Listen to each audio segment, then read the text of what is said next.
তাৰিখে ঘোষণা কৰিম।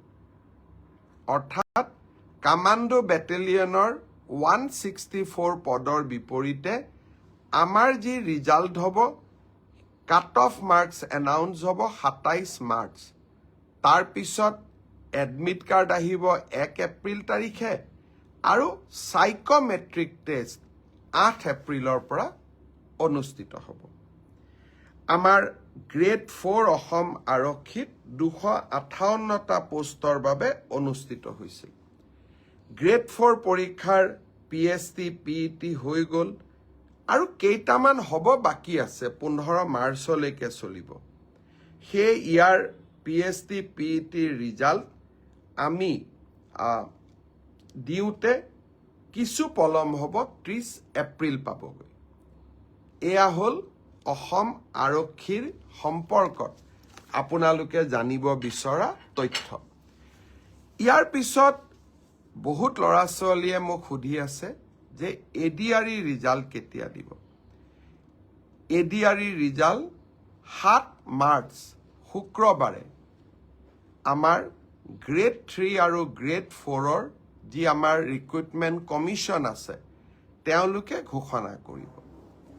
যিমান কেইটা পদ আছে তাৰ বিপৰীতে 2জনকৈ ল'ৰা ছোৱালীক এই পৰীক্ষাত উত্তীৰ্ণ হ'ব আৰু তেওঁলোকৰ মাজত পৰৱৰ্তী সময়ত ৰিটেন টেষ্ট অৰেল অনুষ্ঠিত হ'ব। অৰ্থাৎ লিখিত পৰীক্ষাৰ ৰিজাল্ট গ্ৰেড 3 আৰু গ্ৰেড 4 আমি 7 মাৰ্চ তাৰিখে ঘোষণা কৰিম। এটা পোষ্টৰ বিপৰীতে 2জনকৈ ল'ৰা ছোৱালীয়ে এই লিখিত পৰীক্ষাত উত্তীৰ্ণ হ'ব। শেষৰ নম্বৰটোত যদি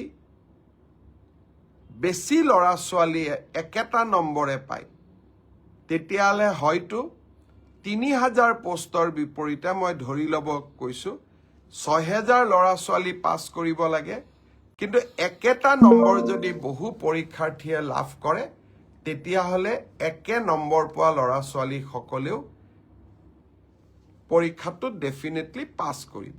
অৰ্থাৎ আমি যদি ধৰি লওঁ 50 is a cut off mark, কিন্তু 50 যদি 50জন ল'ৰাই নম্বৰ পাইছে তেতিয়াহ'লে 50জন ল'ৰায়ে লিখিত পৰীক্ষাত পাছ কৰিব।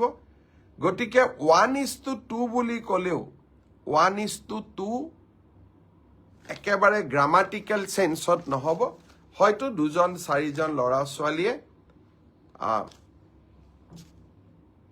বেছিকৈও পাছ কৰিব। ADREৰ পৰীক্ষালৈ তাৰ ৰিজাল্ট কি হ'ব তাক আপোনালোকে জানেই। সেইবাবে মই যিসকলে পাছ কৰিব তেওঁলোকক অভিনন্দন জনাইছোঁ, যাতে অৰেলৰ বাবে তেওঁলোক সাজু হ'ব পাৰে। আৰু যিসকলে পাছ নকৰিব আমি পুনৰ এই বছৰৰ শেষৰ ফালে নতুন বিজ্ঞাপন দিয়াৰ বাবে চেষ্টা কৰিম। আপোনালোকে আৰু এবাৰ পৰীক্ষাত অৱতীৰ্ণ হ'ব। আৰু লগতে অসমত উদ্যোগসমূহো আহিব। মুখ্যমন্ত্ৰীৰ আত্মনিৰ্ভৰ অসম অভিযানো আছে। আমি নিজক